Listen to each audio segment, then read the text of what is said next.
Well, thank you. Thank you for following, for being part of this journey.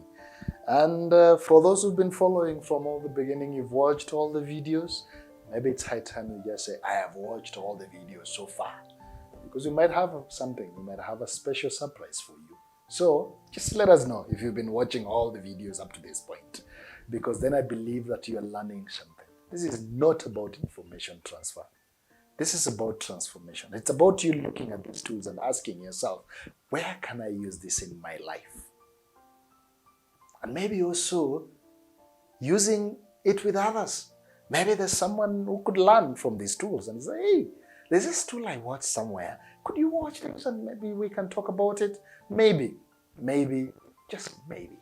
That might be what a friend, a colleague, a spouse, a child, your daughter, your son, your parents, your cousins, your friends might need as something they just need to watch and discuss together with them. Now, in many cases, and as we go through this journey, I hear people say, me, I'm always like this. Me, nothing works out. This is how I am. And it's interesting how we see people with different kinds of behaviors. And there are those who get stuff done. And say, that guy gets stuff done. This guy, no, don't trust them with that. I will be late. They will be late. They will not show up on time. You can't trust them with such a very important assignment. This one is a team player. This one knows how to work with people. This one no. This one is a loner. They like working alone. And you probably declare to people, me, I work alone. Well, me, I don't work with people because I don't like people wasting my time. I like to work alone.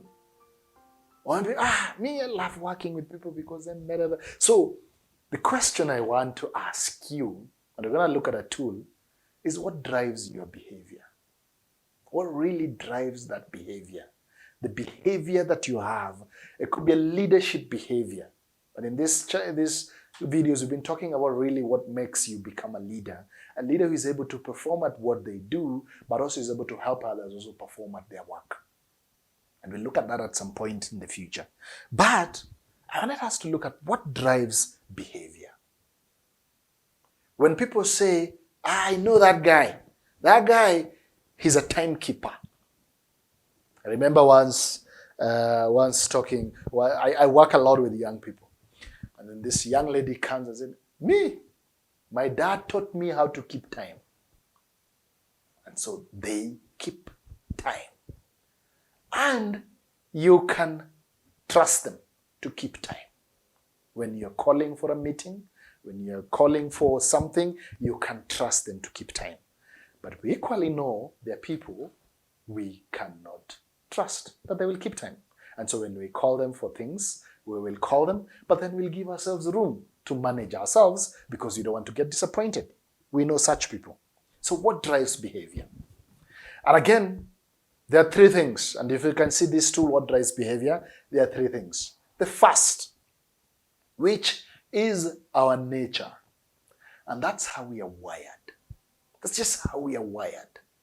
That's how our DNA, our type, how we are. Some people are quiet, others are loudmouth, others are logical, others are not as logical. And when you look at it, they're looking at the issue, they're not very logical.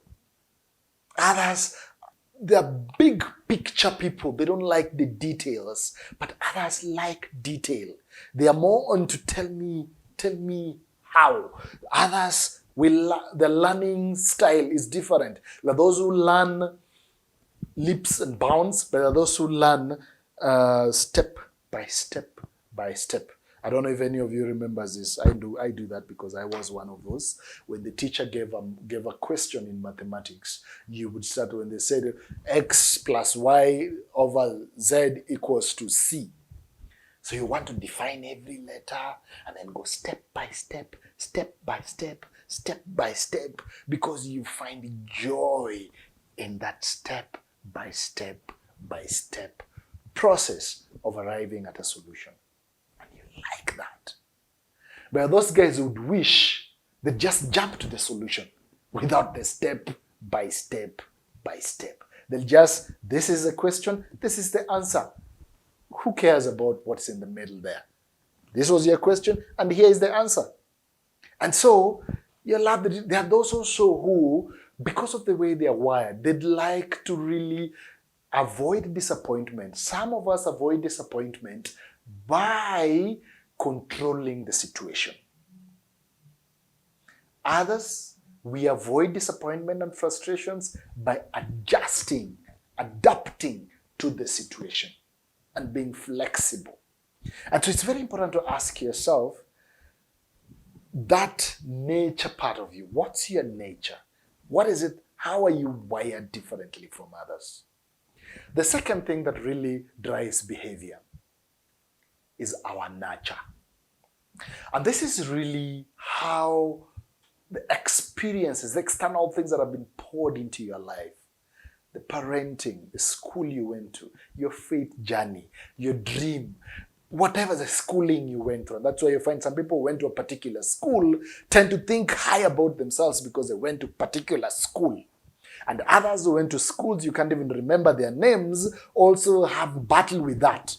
They have, and sometimes they ask, which school did you go to? They have to apologize first before they say their school. But those who don't apologize before they say their school, they say it quickly. You even see on their face they went to this particular school. But those who probably would apologize. And so that then probably sometimes drives, and I'll explain this drives thing when towards the end of this, but that sometimes drives how you approach issues sometimes. When you went to a village school that you probably, and so what external experience, and you hear some people say, this far I've learned that if you don't wake up in time, traffic will mess you up. You have learned that. You are not born that way. You are not born that way. And so this thing that you have learned is now driving your behavior as a leader. And so when you now know, I live in a city that has traffic, I now need to give myself an allowance of 2 hours. So if I have to be somewhere at 3, I need to leave at 1. You've learned. It's an external thing that has now shaped your behavior. The last is choice. And we need to really appreciate this space of choice very much, because whatever the circumstance, whatever the situation, we can still make a choice. And you cannot say, since this guy is wired this way, he's been brought up in this experience, now I know what he will do. I know he will decide that way. They might shock you and decide to do something differently that they've never done before. And so it's important to understand that choice also can drive our behavior. And so those 3 things. And that's why, again, it's important to ask yourself, whenever you're experiencing someone, so whenever you're dealing with a colleague, a family member, a partner in your journey, this idea you're building, a partner, we're dealing with this partner, it's good to understand that this partner, whatever might be driving their behavior, those 3 things that could be driving their behavior, and probably they are giving more attention to one at that particular moment. I remember once having a conversation with someone. Me, I'm this way, you can't teach me. You can't tell me how to respond. I'm always like this. And then you're like, okay, there's a problem. There's a problem there. And so the question to ask yourself is, among these 3 things, which one is someone at that particular point giving power over them?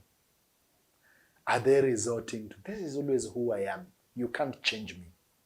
And for that reason, they're just like, me, I'm always a quiet person. I don't just talk to people like that.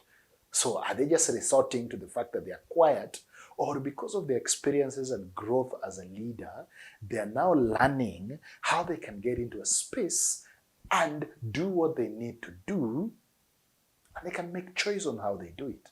I remember a friend of mine, we traveled with him recently, and he was saying, I'm a very introverted person. But because I am an executive director of an organization that I need to raise funds for, I then find myself, I need to learn how to have those, how to be in a setting where I'm having conversation with different people. And say, hi, how are you? This is what we do, this is what we do. And then for him now, what he does is he does that, then he disappears to the room. And then goes, okay, relax. It's okay. Then he gets up to do it again, then he disappears. Then he gets up to do it again, then he disappears. So he has learned how to have those conversations, but also he's decided to make a choice on how he does it. So then he is not totally drained and he doesn't end up hating his job. And so what drives behavior? And how can you use this tool? And really, these three things will not dictate your behavior, but they will influence your behavior. And there's a big difference between those two. They will not dictate your behavior, but they will influence your behavior. And so when we use the word drive, we're literally also talking in another language, influence your behavior. And so I want you to think of it that way. What really influences your behavior is how you're wired, the experiences you've gone through in this life, and the choices that you make. And each of them will play at different degrees in different circumstances, at different situations. And so ask yourself that important question. So that these things that you're trying to push, your projects, your personal growth plan, your financial goal, your social goal, your marriage conversation. What drives your behavior when it comes to marriage? Is it how you're wired? To what extent have you learned? And how are you bringing into play the things you've learned? And your ability to make a choice, how are you bringing that into play to make choices that help your marriage flourish, or help your spiritual life flourish, or help your financial life be on a growth trajectory? Well, I hope this tool can help you reflect on that.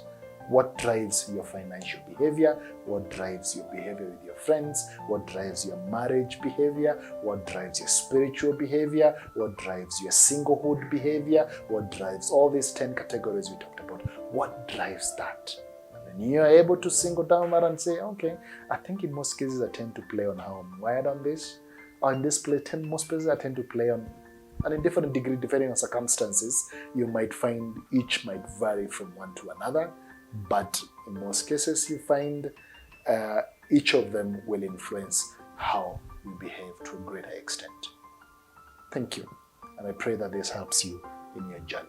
Thank you very much for watching, and I pray that you continue watching and continue learning and continue revisiting some of these conversations and share them with someone who might find them helpful with them. Thank you very much.